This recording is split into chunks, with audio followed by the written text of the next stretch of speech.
Get ready for everything you need to know right now to improve the performance of your Google Shopping campaigns. You're listening to the Keep Optimizing podcast to increase your traffic, improve your conversion rates, and grow your profits. Hello and welcome. I'm Chloe Thomas, the host of this Marketing Focus podcast. If you're not familiar with our format, each month we focus on a different marketing method. Could be email, SEO, Facebook ads. And each week I interview a different marketing method expert to explore the latest advice on making it work for you. This month has been all about Google ads. We've covered the big picture. We've covered what's coming up. We've covered how to get started. We've looked at building a whole conversion funnel, and we've gone deep into your keyword campaigns. Well, we're wrapping up in this episode with the big one for e-commerce brands. Yes, this is our episode all about Google Shopping campaigns. Get ready for that in a moment. You're going to learn everything you should be doing with Google Shopping campaigns right now. Before we get into all of that, though, please do check out the sponsors. This podcast is brought to you by Klaviyo, the email and SMS platform built just for e-commerce brands. If you're marketing an e-commerce brand, you already know that data changes everything. More data means more power. And if your email or SMS tools can't handle all that data, they're probably holding you back. That's where Klaviyo comes in. Its top-notch personalization and segmentation help you send the right message at the right time, guided by unlimited real-time data from your online store and tech stack. Request a demo at klaviyo.com/masterplan. That's klaviyo.com/masterplan.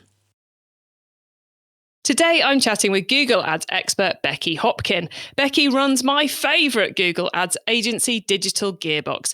And as well as doing great work for multiple e-commerce brands, they also run our ads across Google, Facebook and Reddit. Hello, Becky. Hi, Chloe. How are you? I'm good. As always, really pleased to have you back on the show. I was going to say which show, because we do quite a few of these. So you're back on Keep Optimizing today, which is very cool. It's nice to be back. It's always good to have you, because I know you're going to give the audience loads of value. So we know, you and I certainly know, that Google Shopping campaigns are awesome for brands and e-commerce businesses and retailers and boutiques, or whatever sort of e-commerce business you're running. Google Shopping is awesome. But a lot of brands still just aren't getting the ROI, the ROAS, the performance they deserve from it. What are the common problems you're coming across with people who've set this up at the moment? So I think too many people get a little bit confused with the setup of Google Shopping and just getting it up and running and just making it happen, that they don't actually think about how Google makes Google Shopping works in the first place. Obviously, with keywords, it's a lot simpler. Yeah, it is kind of a marathon to set it up, isn't it? It's like, oh, well, we've got to create a feed. Oh, God, how are we going to do that? Oh, we'll find an app, but that didn't really work. So we'll find another app and that didn't work. And then finally we got something that works and we fed it into Merchant Center. So we had to create another account. And then we managed to get that to talk to our Google ads. And is it actually live? Yeah. Is it live? And then all of that workup just leads you to go, okay, I'm just going to consider that done and I'm going to ignore it for the next 2 years. Well, that's it. People don't want to break it because it takes such an effort of setting it up. They're like, it's running, my products are out there. Let's just leave it alone. And yeah, there's just so much you can do to make your Google Shopping work harder. And I mean, Google, bless them, they've kind of made a rod for their own backs, because they try and push everyone onto the smart shopping as well. Because it simplifies the process. And when we're all stressed out looking, I want to get my shopping campaigns right, you're like, oh, smart, oh, quick and easy. I'm going to go with that option. Why do I want to think about how I might structure my campaign? Mm-hmm. And again, the problem with that is that the problem with smart shopping overall is just the lack of insight you get from it. You don't know what it is about the campaign that's working. It's really hard to see it within the Google Ads interface anyway, what products are selling and what returns and just where the opportunity is. Whereas if you spend some time in the first place to create a standard shopping campaign that's set up well, that's well segmented, has a nice optimization strategy in place, you can learn so much and then progress as kind of a second phase into testing some of the smart technology, whether that's automated bidding or even trying a smart shopping campaign. I'm not anti-smart shopping. I just think you need to go into it with an understanding of how it works for your business. Yeah, it's not the no-brainer option, is it? We actually need to. You are better advised to learn how shopping works before deciding whether smart shopping is for you or not. You mentioned a lot of things we should be doing there, Becky. So let's break a couple of those down. Segmentation, I think we shall start with. Yeah, so one of the things I still see time and time again is just a single campaign with all the products in one ad group in a shopping campaign. Again, it's running away and you can see all the normal stats, but it's not broken down by anything meaningful. So you don't know what products are performing well and which ones aren't, or even kind of beyond products, what kind of categories are performing well. So we recommend thinking about segmenting your campaigns by things. I mean, it's going to vary per business, but kind of common segmentation strategies might be by brands or product category. So if we went for, say, a kitchenwares brand, Yep. what you see is people who've set up that campaign, that single ad group, and in the one account, they've got placemats, coasters, mugs, frying pans, saucepans, tea towels, all that stuff is all in one ad group, all with the same bid. All with the same bid, exactly. Yeah, that's exactly the problem with that. It's all one thing. You can't see whether your tea towels are performing better than your kitchen cupboards or anything like that. And yeah, you can't optimize based on performance because you just don't have that data and don't have that level of control.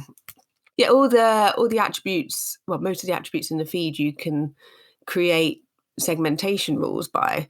So like I said, brand is quite a popular one if you're selling multiple brands or category, but actually kind of a next step, I'll call it my ninja recommendation, would be actually to create campaigns that are segmented by either margin brackets or by a certain KPI target, because you want to be able to easily look at those campaigns at a very top level and understand whether it's profitable for you.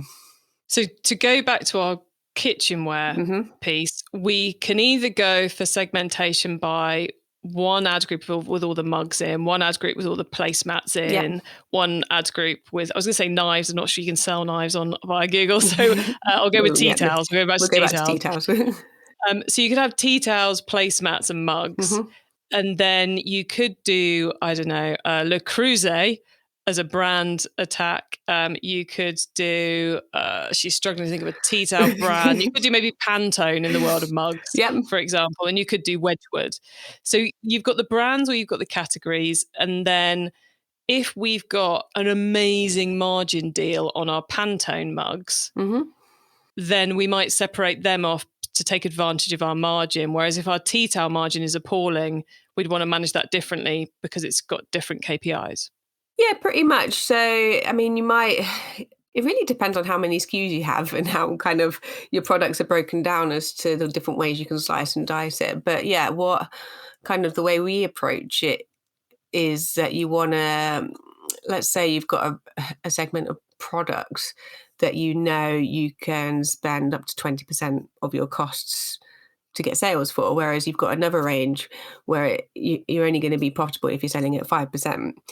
By having them in separate campaigns, you can very easily monitor that at a very top level. In terms of kind of the ad group segmentation within those campaigns, it could be then based on the brand or the categories, again, depending on how many SKUs you have, or even at a single product level. We do that quite a lot, the old SPAG, single product ad group. And what we like about actually the SPAG approach is that you can then at a very granular level see exactly what search terms are matching for that single product. Whereas the more you group things together, it's harder to figure that out. But again, it completely depends how many products you're managing and as to whether that's going to be appropriate for your business or not. Well, I suppose also potentially it brings into play customer lifetime value. So if you are I don't know, a new range of shampoo, of hair care products, and most people buy the shampoo in the first instance. You could have the shampoo in a group where you're happy to be loss making, Yeah. but the conditioners and the styling products you need to be profitable on because they're not generally the first thing people buy. Yeah. Perfect example. But in terms of the difference this can make, just when you're making optimization decisions, you know where to bid up because you can just see exactly based on those breakdowns where things are working how you want them to and where they're not. So in terms of when we've taken over accounts that have had no segmentation and then put segmentation in place, we've seen increased click-through rates, reduced click costs because you can just cut out all the things you're wasting money on. And obviously the more important metrics are better conversion rates and lower cost per conversion. So, I mean, we had an account, I was looking at just kind of the data from last year, and the cost per conversion went down by 52% just by putting segmentation in place. So it can make a massive difference. And it's something that so many people just don't think about because they're just trying to get that campaign up and running.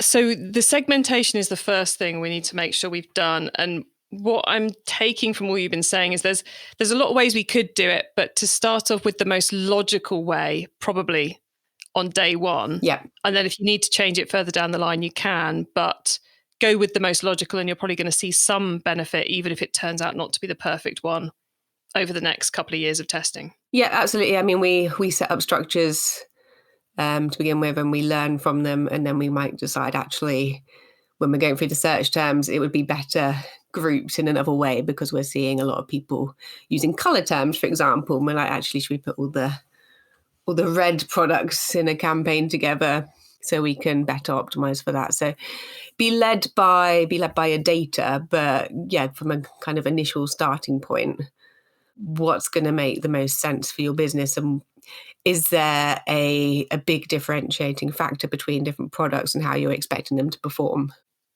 And once we've got the segments set up, what other things are people failing to do? Well, this is kind of there's one before that segmentation actually, which kind of influences the segmentation, and that's actually the feed setup itself. And again, it can be such a clunky process creating a feed that people forget that it's the feed that fuels the placement and where the ads, what queries, the ads are going to appear for. And so many people forget that things like the titles need to be optimized for Google to be able to find them. And there's a lot of best practice out there about how you can structure your titles, like making sure that the brand is in that title is really important. And it's something that people just forget to do. Making sure that the key attributes are in there. It can make such a difference. I've had people come to me going, yeah, I just don't get any impressions for my products on shopping. And you look at the product titles and they just don't describe what that product is accurately. It might be just an internal name like the Neptune chair or something. And Google doesn't know what the Neptune chair is. It wants to know that it's an orange swivel chair with chrome base, for example. And so looking at those titles, optimizing them, making sure you've got correct identifiers in there. So having things like the GTIN number. If you don't have a GTIN number, Google is less likely to show your products. But apparently you get 200% more clicks if you've got a GTIN. So you want to make sure if you've got that information, you can put it in. Making sure that your pricing and availability is accurate. I know some people have such a headache with getting the feeds out of their website system that they sometimes opt for a manual feed solution, which is a workaround, but they forget if they update the price on the website, that they need to update the price on the feed. And if you don't have a good history of correct pricing, Google again can penalize your ranking there, or even worse, disallow your whole merchant center account. So you've got to be on top of these things.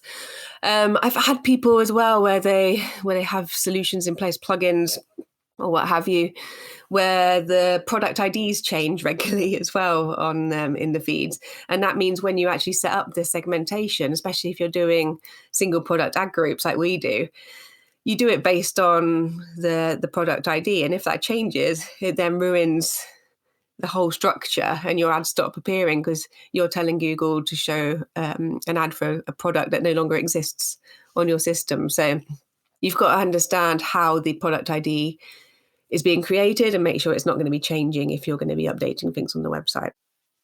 Do you have a favourite widget or plugin or app thing that you've seen people use, or is there not one that's sufficiently universal? I've not come across one. I know there's various third-party tools for feed management systems. I'll be honest, I've never used them. It normally comes, I think the most important thing is making sure that you're using you're understanding where the feed data is coming from your website and updating it that way. Again, I speak to people that don't even know where the feed's coming from, and the information differs from what's on their website. So understanding that and knowing how you can control it is key. Because the thing is, 9 times out of 10, the information that's best in the feed is the information that would actually be best on your website. Exactly. So we don't need a complicated app that enables us to amend things. 9 times out of 10, we just need to take the hint from Google Ads and go and improve our website. Exactly. I mean, it's all SEO effectively. If Google can't understand it from your product title or in your feed, why would they understand it from your product title from an organic point of view? So it's best practice to try and update it in the native system. So for those of us who've got our feed happening, we've ignored it once we've had it set up. We now know we need to go and double check our feed is accurate, potentially go back and tweak some things on the website to make it better. We need to segment those ad groups and campaigns out. Anything else that's going to give us some super quick wins with our Google Shopping campaigns? Optimizing it. So the other thing people don't do, again, like I said, they set it up, they get it going. They forget to optimize it. So they forget to look at the search terms. Now, you can't see the search terms if you're running smart shopping campaigns, so maybe that's why you're not looking at them. But if it's not a smart shopping campaign, you should be looking at those search terms and seeing for what queries your products are showing for. And because we don't have the same sort of control that we do with good old keywords, your products often will appear for a kind of a broader range of queries. Now, they should be relevant to the things in your feed. If they're not, again, it's time to look back at the feed content and go, why is it matching on this query? But you should be going through those search terms. You should be adding negative keywords to block anything that's not a good descriptive of your product. You should be getting rid of terms that perhaps are too broad, because we're talking, the great thing about shopping is that people are in the market at that point in time. They can see what it looks like. They can see the price. If you're spending a lot of money on a really broad descriptor, go back to the chairs, if you're spending a load of money on people just searching for chairs without specifying swivel chair, it might not be worthwhile. So you optimize by the performance based on those search terms rather than the keywords you set, and you get rid of things that are costing you money and aren't working or just are irrelevant and wasting you money. So it's both negative keyword sculpting like we do with our keywords, but also going back to the original data, the feed, and trying to identify and eradicate the gremlins. Eradicate those gremlins, yeah. And if you do have a lot of campaigns, just kind of a thing to fast track the learnings you're making, do utilize negative keyword lists for those irrelevant terms, so that if you're adding it in one campaign and it's not relevant for your business, it's going to be adding it for all of them, so that you don't have to go in several times and keep adding the same keyword. There's nothing more depressing than chasing a keyword across a Google Ads campaign. Yeah. over a number of weeks as you slowly eradicate it. Exactly. Because as soon as you remove it from somewhere, Google finds somewhere else to charge you for it. Yeah, exactly. And then really the other element is the bidding, and the way you set up your campaigns gives you more control.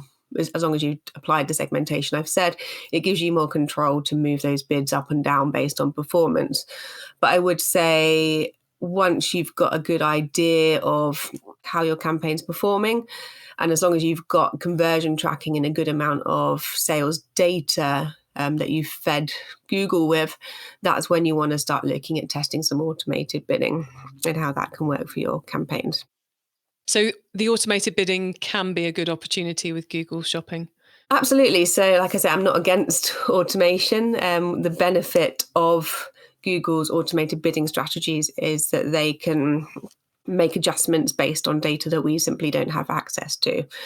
So things like your price, your product price, Google can recognize if people are selling the same product and you're more competitive, and they can nudge your bid up because they know that it's quite likely that people should buy. So that kind of optimization that can't be done by us as human marketers can be done through smart bidding. And there's kind of three ways, there's three routes to automated bidding. There's enhanced cost per click, which is kind of maybe the first step you might take. And that's where you still have the manual bids, but Google has the opportunity to nudge things up a little bit or nudge it down. Then there's the target return on ad spend, which is the big sexy one that they like to push, because you can go, yeah, I want to make £5 for every £1 I'm spending, and tell Google that. And Google then can take over and try and achieve that for you. And then there's maximize clicks, which if you don't have that conversion data, say you're selling a high value product and you're only getting 10 sales a month, the other two options, they rely on that conversion data. Google wants at least 30 sales a month, I think, possibly 50 for target ROAS. So maximize clicks gives you an opportunity to play a bit with automation, but it doesn't rely on you having that conversion tracking in place. Got you, but it could be a route to getting enough orders. It could. To then it could. Be able to add it later. Okay, cool. So that's the basics we need to put in place. Mm-hmm. We've explored over other episodes in this, one of our masterclass series, that a lot's been changing in the world of Google Ads. So what's been changing in Google shopping campaigns that we need to know about? So a couple of things. I think the biggest change that is here and is coming as well, is the launch of their Performance Max campaign, which the title, do we have to say it like that? You do have to say it, because you like as an advertiser, you go into Google and you're like, oh, what campaign shall I run? And you see search campaigns, shopping campaigns, and you see Performance Max, and it's almost for someone who doesn't know what the campaigns are, you'd be like, ooh, I want to maximize my performance. Of course, I'll go for Performance Max. And basically, these are the upgrade, I'd say, on smart shopping campaigns. So actually, Google is replacing smart shopping campaigns summer this year. They will be upgrading all those smart shopping campaigns to Performance Max campaigns. So anyone who's currently running smart shopping, they don't need to do anything because Google's going to automatically turn it into a Performance Max. Now, historically, when Google's automatically made some changes, there probably are things you need to do. So I'm guessing that's what you're going to tell us next. Well, I don't know if you need to do anything as such, but be aware. I think. So the real difference between Smart Shopping and Performance Max is that the Performance Max are supposed to extend the reach of your Smart Shopping campaigns. So now Smart Shopping campaigns go beyond the shopping channel anyway. But the idea with Performance Max is that it goes even further. So these ads are going to be creeping onto YouTube. They're going to be going onto Google Maps. They're going to be going onto Gmail, which sounds fantastic. They're promising they're going to get you in front of new potential customers, and you kind of sit there going, ooh, more customers. And they say they're going to use more machine learning, and they're going to give you performance gains of 30% is what they're promising. And you're like, ooh, sounds good. But if you're running smarter shopping campaigns, say you didn't do any of the things I've just talked about, you didn't start with standard shopping, you were like, I'm just going to go smart. If it's not quite working how you want it to, problem is you don't know why that is, because there's no breakdown on the platforms that they've been showing your ads on. You can't see the keywords that your ads are showing for. So there's no way you can really refine it. And if you're not getting the returns you want from a smart shopping campaign, and it's going to upgrade you into this Performance Max, yes, they're saying we're going to get you performance gains of 30%, but there's no guarantee of that. And if it's not working if it's not working now and it doesn't work then, you're just not going to have any insight as to why that is. It could be that they're chucking a load of your money on the display network, for example, with some remarketing campaigns. Or if it is working, you're not going to know, hey, there's some real opportunity to scale up if I did some focused efforts on this one channel. So it's not that you need to really do anything if you're running smart shopping, but I'd say if you don't have the understanding as to what's working, then you're missing out on an opportunity to really scale up in certain areas and even refine and reduce spend on the things that aren't. And with Performance Max, is that the only way we can gain access to these additional advertising positioning spaces, the YouTubes and all the rest of it? Or can we turn those on and off in a standard Google Shopping campaign as well?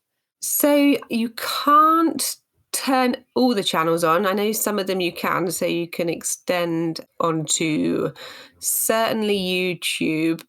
Although they do keep changing these. They have that little tick box that says it expands the reach of my ads, but it's not going to be all the channels that they're promising now. But what you can do is create dedicated campaigns for these different areas where you then have control, knowing exactly the placement that your product's going to be shown on. And you can decide, okay, I want to put this much money into that and monitor the performance independently. So it's more legwork. I get that. But knowledge is power. Knowledge is indeed power when it comes to running any of these ads, especially when we're optimizing them. Thank you, Becky. That was a brilliant run through of what's happening in Google Shopping campaign world. We're going to pause now for a reminder of our sponsors, and then we're going to talk about the wider world of Google Ads. This podcast is brought to you by Klaviyo, the email and SMS platform built just for e-commerce brands. If you're marketing an e-commerce brand, you already know that data changes everything. More data means more power. And if your email or SMS tools can't handle all that data, they're probably holding you back. That's where Klaviyo comes in. Its top-notch personalization and segmentation help you send the right message at the right time, guided by unlimited real-time data from your online store and tech stack. Request a demo at klaviyo.com/masterplan. That's klaviyo.com/masterplan. Okay, Becky, so far we've gone deep, very deep actually, into Google Shopping campaigns. Now you get to wow us with your insider knowledge about the whole of Google Ads. So for the following questions, your answer can be anything to do with Google Ads, which of course does include Google Shopping campaigns. Are you ready? Okay, let's start with newbie advice. If we've inspired someone to take their first step, what do they need to know to give themselves their best chance of success? So you need to know what you're looking to achieve, basically.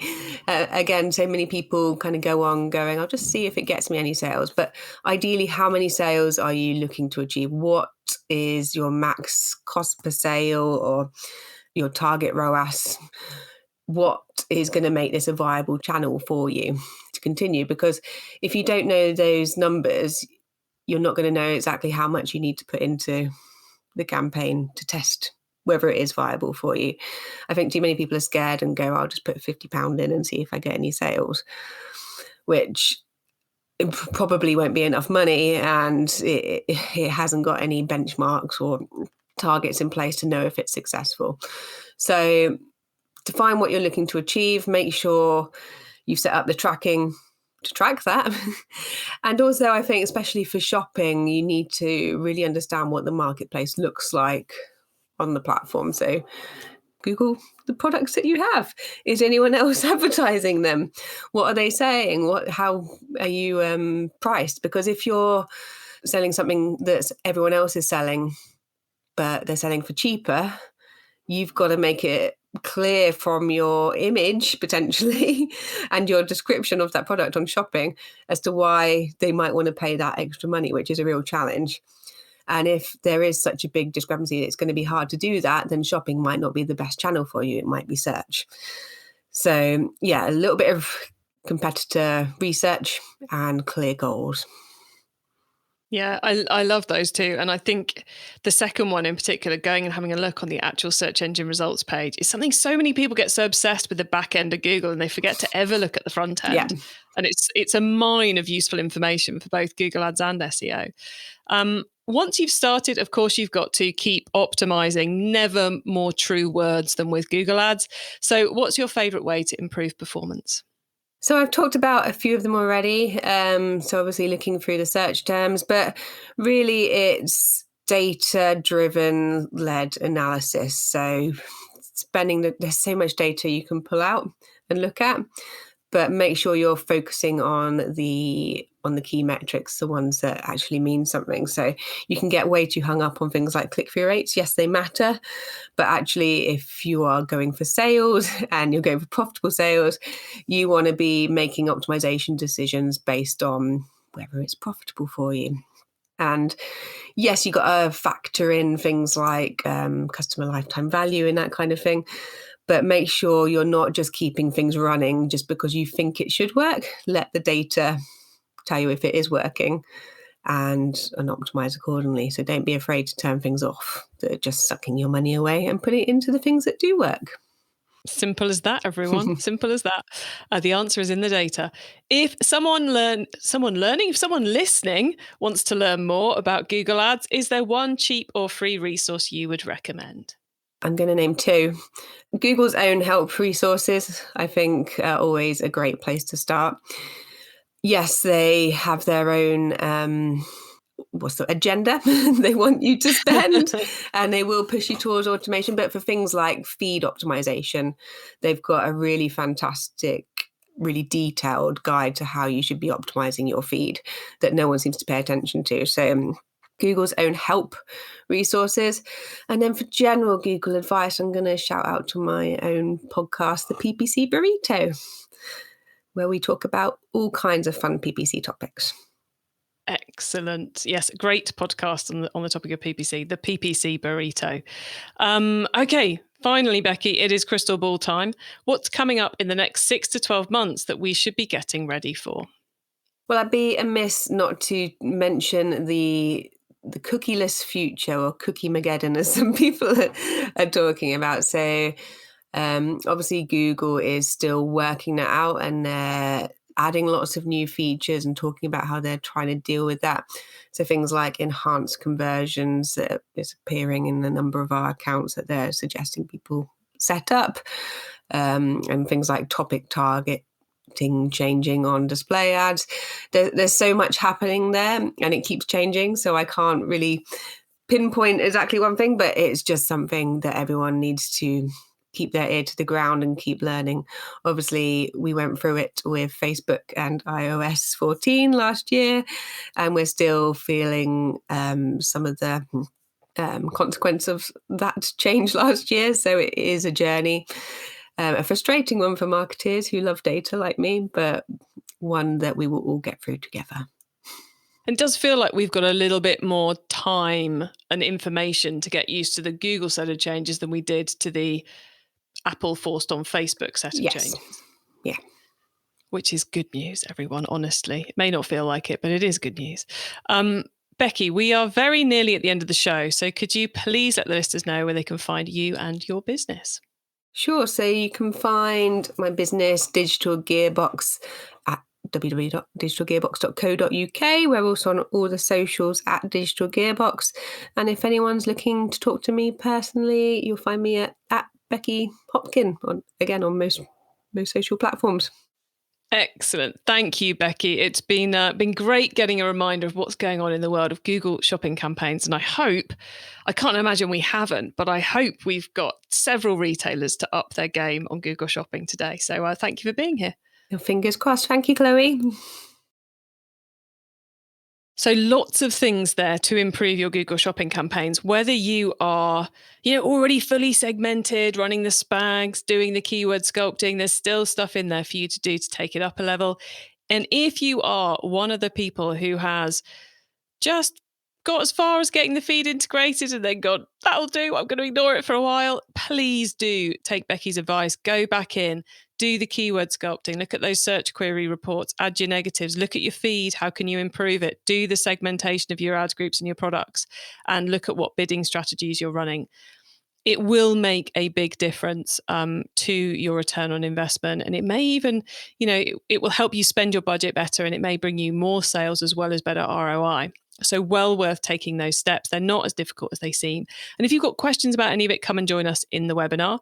But I get ahead of myself. First of all, I'm supposed to tell you that you can get links to all the stuff we've just been discussing, the transcript of the episode, important notes and more at keepoptimizing.com. There you can also sign up to that monthly Q&A webinar, because next week, all of my Google Ads specialists are hopefully joining us for a live Q&A session, so you can get your questions answered. So if you've got questions about Google Shopping campaigns, bring them along and you'll get multiple answers on what you should be doing.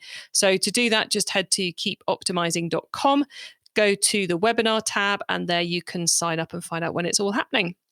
And if this is a way down the track and you're listening, you'll be able to go to that URL to find the replays too.